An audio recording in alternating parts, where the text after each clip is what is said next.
Here, look.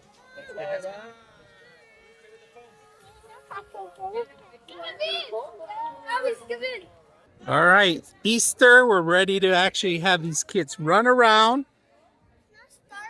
It's not starting yet. We have the machine set up. Just make sure that the foam does not hit them in the eyes because it does. It's concentrated soap. So we're going to have everybody stand way back there, away from the machine. And then once the machine starts up, they're going to have fun. So make sure that nobody's near the machine when we're doing this because the foam cannot hit your eyes. All right?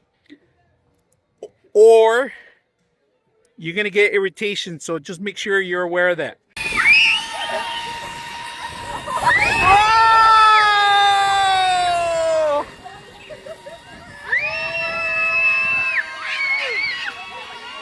Yeah, that's what I wanted.